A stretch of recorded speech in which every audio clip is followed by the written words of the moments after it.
Hello subscribers and followers, it's Vic from Forever Scrapping here.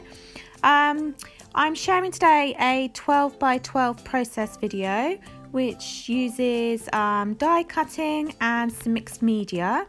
It's actually a video that goes hand in hand with my blind challenge that I set for Lottie Loves Paper over the National Scrapbooking Day weekend. And the challenges that we'd set. So this was my task, to come up with a blind challenge, and I decided that the theme I would use would be circles. So the idea was that I wrote down the ingredients and the recipe for people to follow, and hopefully they would turn up with something a bit similar in design on their layout. So I wanted to use some mixed media on this layout, and because I didn't have any proper thick Brazil marshmallow cardstock or mixed media type of paper, I applied some gesso first to my card. That just helps make sure that not too much water is absorbed by the cardstock, because if too much is, then it starts to warp. So it's just basically to help me move that medium around the page a little bit more without the paper warping. So I've used 3 different circular dies for this layout.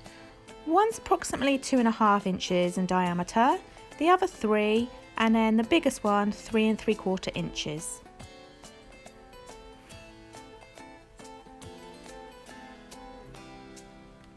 So I've used the largest one to cut the photograph that I'd picked for this layout. It's of my daughter. I took it fairly recently. She's always wanted to dye her hair, and I've always said no. But she just turned 14 and lockdown happened in the UK, and I thought, you know what, life's too short, what the heck, let's go for it. So she gave me a rough idea of what colour she'd like, so off I went and got the hair dye, and it was a case of an afternoon of Mum's hairdressing salon. And this is a photo of her that she took of the end result, and I absolutely loved it, and she looks really happy as well, so I wanted to capture that in my scrapbooking layout to go in her album. So once the gesso dried, I squirted a little bit of water on top of it. That just helped these distress oxide sprays that I'm spraying on to sort of melt into one another and move around a little bit more. I also used some packaging, some old packaging from some of my crafting materials, just to help sort of smush and mix the colours together a little bit. So the colours that I used in the Distress Oxide sprays were Spun Sugar, Broken China and Shaded Lilac, and a little bit later on I also used one of the Distress Oxide pads, and that was Picked Raspberry.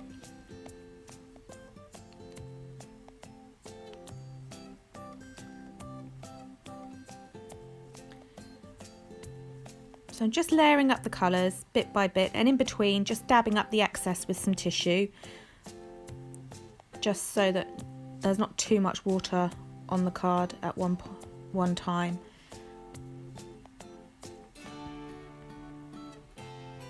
I love tapping the cardstock on my work surface like this because it moves it around. And Mr. Biscuit was being a real pain again today. He never normally watches me do my scrapbooking, but it's a thing that he's enjoying at the moment. So I also cut myself out a frame to go around my larger photograph, and before sticking it on the page, I embossed it with an embossing folder in my Big Shot, and then diluted some of that Picked Raspberry Distress Oxide and painted that gently over the top.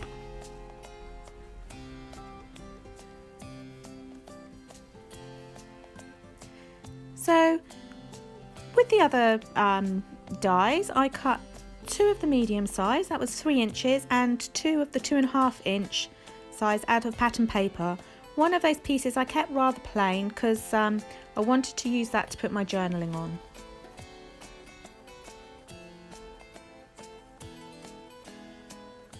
So that's the basic layout there, the layout design. I wanted it to be a bit of a cascade down the centre third of the layout, and I'm hoping that my instructions in my blind challenge that I've set are clear enough for people. We'll soon find out anyway from results. It'll be interesting to see when it all goes live. This will be posted on YouTube after the cut-off date for entries for my blind challenge on Lottie Loves Paper, so I can't tell you what the results are just yet, but if you hop on over to the Lottie Loves Paper community Facebook page, then hopefully people will have joined in with my challenge, fingers crossed, and you'll see the results.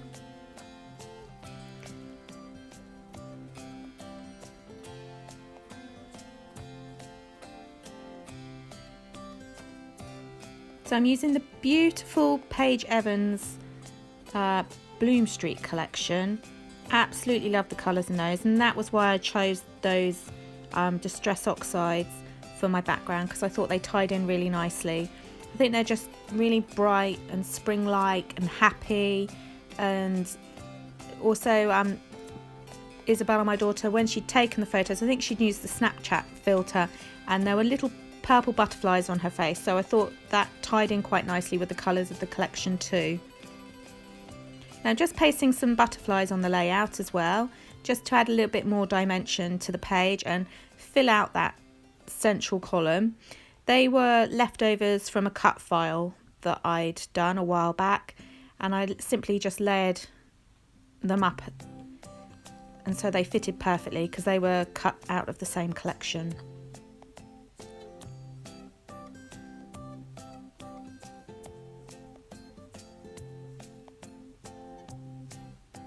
So the title was to go down the left side of the layout in that gap by the photo. I didn't necessarily have a specific title, just a few words that I felt represented that photograph and that moment. So I cut out 3 words. And I thought it was a bit heavy on one side, so just moved one of the other words over to the right.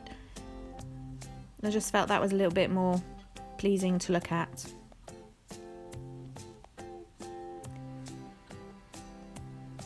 So I layered the photograph and the 2 smaller circles on foam just to raise it off the page, and then went about sticking everything down on the page. Some was raised with foam to add a bit more depth and dimension. So I'll leave you to watch the rest. Thank you very much for watching. If you've liked it, please give it a thumbs up and subscribe. That would be fantastic. Head on over to the Lottie Loves Paper Facebook page, and hopefully you'll see the results of everybody's interpretation of my blind challenge. So this was an advert for Lottie Loves Paper, and this is Vic at Forever Scrapping on Instagram. Thanks so much for watching. Bye.